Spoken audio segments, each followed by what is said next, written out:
Hello there. The book I decided to kind of analyze and do for my book presentation is the making of a manager by Julie Zuo. I will show you the actual book, but I got it as an ebook on my iPad.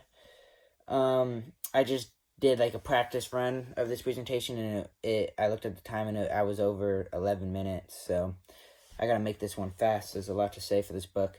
So essentially, just to give kind of like a background story to the book, it's about Julie Zhou and her like experience and her path through becoming a manager. She started as a ground worker for Facebook and worked her way up to becoming the vice president of product and design. So when I was looking up books to read for this presentation, I was looking at the descriptions, and what this one was described, it helped you kind of build your own path to management, determines your kind of what ways you should act in your first 90 days of becoming a manager, because you feel it's like one of the biggest hurdles of becoming a manager for the first time is kind of like getting to know everything, because it's going to be difficult because you've never really been in that position before, and kind of like give helpful ways of how to structure a meeting as a whole to kind of keep everyone motivated. I chose this book for kind of two main reasons. One, I feel like it tied in pretty good for the book that we read. It's called Work for a Reason, because in that book, Larry kind of describes like of how to like be motivated, keep your employees motivated, kind of like keep yourself accountable as being a manager, and it gave you tips and advice to being a manager, which I feel like was helpful for all of us. And I feel like this book ties in because all of us as business majors haven't really been in that position of being a business major.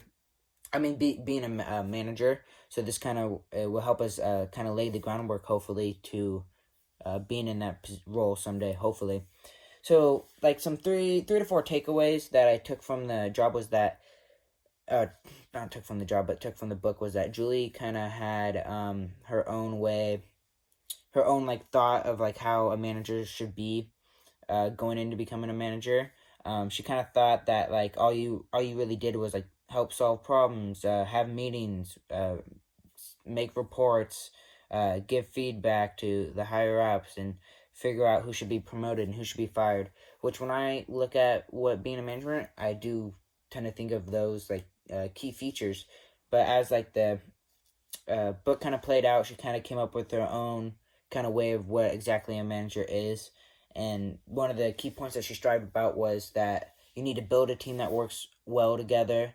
You need to support members in like reaching their career goals and stuff, which I feel like is definitely an important one, because just like we read in like It's Called Work for a Reason, you gotta be able to have that bond with your employees to kind of help them strive to become better.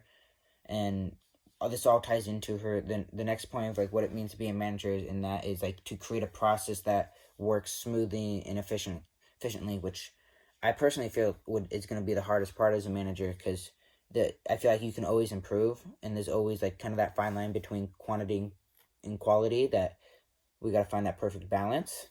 Some more stuff I took from it was that a manager really needs to have trust. Trust with their employees, trust with their higher ups, because having this trust, you're able to build that communication with your employees to where they can come to you if they have problems or if they have like ideas to fix that kind of process that I was talking about before to become more efficient. More stuff I took away was it's important as a manager to give feedback, whether it be positive or negative feedback, to an employee so they can help grow from their mistakes. And it all comes back to that process of being kind of efficient and smooth, because once you're able to give that feedback and also receive that feedback, and you're able to like move forward and become better and grow as a person. Being honest, I feel like that was a big one, because she strives to be like honest and transparent about pretty much anything, because I've had jobs before where my manager wasn't really totally honest with me, and it kind of like threw off all the employees kind of feng shui.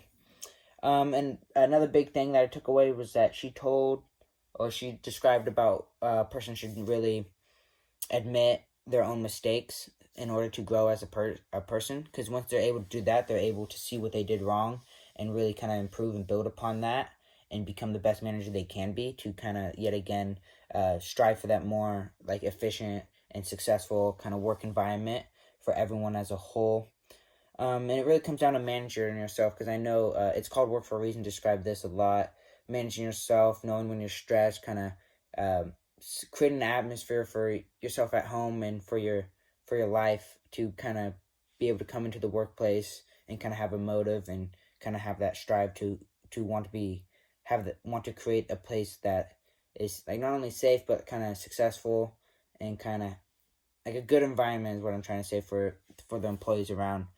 And so going into, I know I'm running out of time, going into kind of like the theories of like things that she kind of spoke about to become better managers, just some main points here was that you really got to have like a purpose, because once you have that purpose, your team kind of has like a vision of what they need to do, and once you have a purpose, you have that kind of like will to want to do it, because there's a big difference between going into something and not really wanting to do it, and going into something and actually really want to do it, because you give all your effort into it. And once you're able to meet that purpose and give that purpose to your people, they're able to kind of see the overall vision and kind of pursue that and strive for that with 100% effort, and that will all cause things to line up, and you'll build a successful community as a whole.